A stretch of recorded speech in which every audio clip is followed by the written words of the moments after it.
ओम गंग गणपते नमो नमः। श्रीमद् वाल्मीकि रामायण उत्तरकांड 95वां सर्ग। श्री राम को सीता से उसकी शुद्धता प्रमाणित करने के लिए शपथ कराने का विचार। इस प्रकार श्री रघुनाथ जी ऋषियों, राजाओं और बानरों के साथ कई दिनों तक उत्तम रामायण का पाठ सुनते रहे। उसी कथा से उन्हें यह मालूम हुआ कि कुश और लौ दोनों कुमार सीता के ही से पुत्र हैं। यह जानकर सभा के बीच में बैठे हुए श्री रामचंद्र जी ने शुद्ध आचार विचार वाले दूतों को बुलाया और अपनी बुद्धि से विचार करके कहा, तुम लोग यहाँ से भगवान वाल्मीकि मुनि के पास जाओ और उनसे मेरा संदेश कहो। यदि सीता का चरित्र शुद्ध है और यदि उनमें किसी तरह का पाप नहीं है तो वह महामुनि की अनुमति लेकर यहाँ आकर जन समुदाय में अपनी शुद्धता का प्रमाणित करे। तुम इस विषय में महर्षि वाल्मीकि तथा सीता का भी हार्दिक अभिप्राय जानकर शीघ्र मुझे सूचित करो। क्या वे यहाँ आकर अपनी शुद्धि का विश्वास दिलाना चाहती हैं? कल सवेरे मिथिलेश कुमारी जानकी भरी सभा में आवें और मेरा कलंक दूर करने के लिए शपथ करें।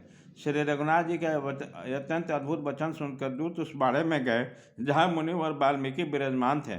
महात्मा वाल्मीकि अमित तेजस्वी थे और उन्होंने अपने तेज से अग्नि के समान प्रज्वलित हो रहे थे। उन दूतों ने उन्हें प्रणाम करके श्री रामचंद्र जी के वचन मधुर एवं कोमल शब्दों में कहा सुनाया।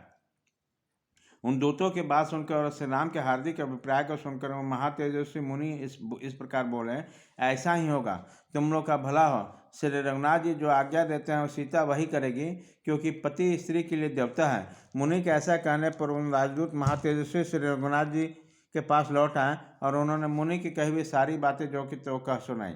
महात्मा वाल्मीकि की बात सुनकर श्री रघुनाथ जी को बड़ी प्रसन्नता हुई और उन्होंने वहाँ आए हुए ऋषियों तथा राजाओं से कहा, आप सब लोग पूज्यपात मुनि शिष्यों सहित सभा में पधारें। सेवकों सहित राजा लोग भी उपस्थित हों तथा दूसरा जो कोई भी सीता की शपथ सुनना चाहता हो वहाँ आ जाए। इस प्रकार सब लोग एकत्र होकर सीता का शपथ ग्रहण देखें।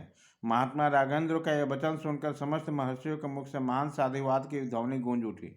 राजा लोग में महात्मा रघुनाथ जी की प्रशंसा करने लगे और बोले, नरश्रेष्ठ, इस पृथ्वी पर सभी उत्तम बातें केवल आप ही में संभव है, दूसरे किसी में नहीं।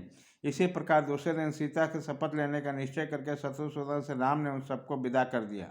दूसरे दिन सवेरे सीता का शपथ लेने का निश्चय करके महानुभाव महात्मा राज सिंह श्री राम ने उन सब मुनियों और नरेशों को अपने अपने स्थान पर जाने की अनुमति दे दी। इस प्रकार श्री वाल्मीकि निर्मित आर्ष रामायण आदि का आपके उत्तर कांड में 95वां सर्ग पूरा हुआ।